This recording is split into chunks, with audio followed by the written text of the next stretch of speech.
Morning students, in this class I will be doing class 10 Samachir Kalvi syllabus or matriculation syllabus. Second chapter I am doing numbers and sequences. In that next topic is modular arithmetic. So modular arithmetic, it is a system of arithmetic for integers where numbers wrap around a certain value.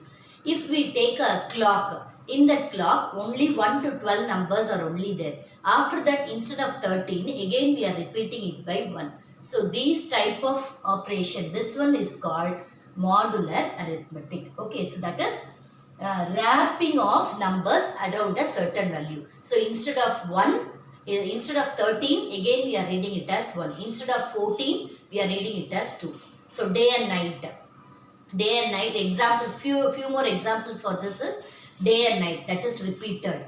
Okay, seasons are repeated. Then weeks, days of a week, Sunday, Monday, again from Sunday to Saturday, again from Sunday to Saturday, like that it will be repeating. So that is wrapping of numbers around a certain value. That is called modular arithmetic. Okay, then congruence modulo. Two integers a and b are congruence modulo n if they differ by an integer multiple of n. That is b minus a is equal to kn for some integers k. So when we take two integers, so we will get like this. That is a congruent to b modulo n. The meaning for this is, this modulo n is multiple of n. That is a modulo b, a congruent to b modulo n means a minus b is divisible by n. So this is the reminder when a is divided by n. Okay, when a is divided by n, we will get the remainder b. When a is divided by n, we will get the remainder b. That is the thing. That is a minus b. So when we subtract this a minus b, this is the remainder I told. So when we subtract this a minus b, we will get a number that is a multiple of n. Okay, so this is the congruence modulo. See, modulo operations. Theorem 5 is, if a, b, c and d are integers and m is any positive integer such that if a congruent to b modulo m and c congruent to d modulo m, then a plus c is congruent to b plus d modulo m. Okay, so here we will take a, b, c, d and all as integers. If we substitute like this, we will get the answer. So then first one is addition, the next one is subtraction. A minus c congruent to b minus d modulo m. Then a into c congruent to b into d modulo m. So this is fifth theorem. Then theorem 6 is, if a congruent to b modulo m, then ac modulo, ac congruent to bc modulo m and a plus or minus c congruent to b plus or minus c modulo m for any integer c. So based on all these things, we will see exercise sums. 2.3. Find the least positive value of x such that few sums are given. So first sum is 71 congruent to x modulo 8. Okay, so actually this one is a congruent to b modulo n. Okay, so if we are dividing this a by n, whatever remainder is getting, that is only b value. Okay, so when we are dividing this a by n, whatever remainder is getting, that is the n. Whatever remainder is getting, that is the b value.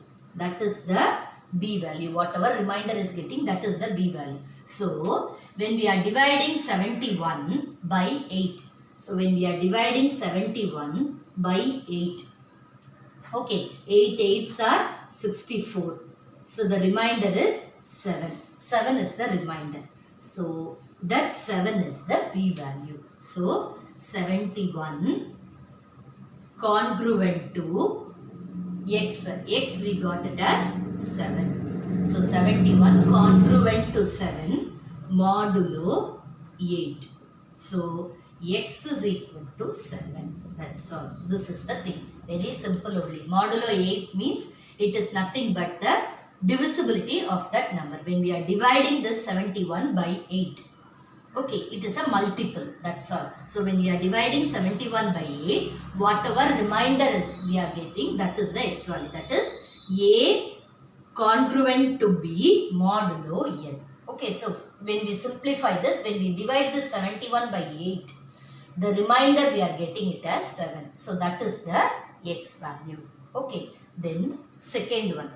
Second one is 78 plus 3 congruent to 3 modulo 5.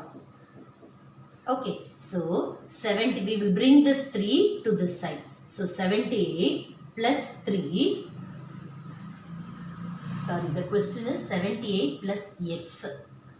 Okay, so 78 plus x minus 3 congruent to 5n for some integer n.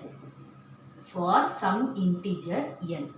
Okay, so 78 plus x minus 3. This 3 I am bringing it to this side, left side. So 78 minus 5 is 78 minus 3 is 75. 78 minus 3 is 75. So 75 plus x is congruent to 5n. So the meaning for this is you have to add any integer in this place of x such that it will be divisible by 5.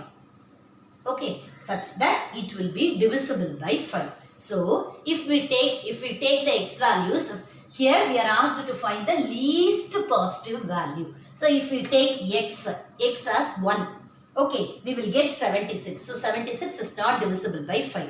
Same way 2. 77 only will be getting, it will also be, won't be divisible. So 1, so 75 plus 1 is 76, not divisible. So 75 plus 2 is 77, that is also not divisible. 75 plus 3 is 78, 75 plus 4 is 79, all these are not divisible. So 75 plus 5, we will get 80. So that is only divisible by 8. So 75 plus 5 is congruent to 5n. Okay, so 80 congruent to 5n. So x is equal to 5 is the least number, least positive number, least positive value for x. Is the x is equal to 5 is the least positive, that is 5 is the least positive value for x such that it is divisible by 5. Okay. Completing today's class. Whatever doubts you have, you message me in the comment box. Thank you.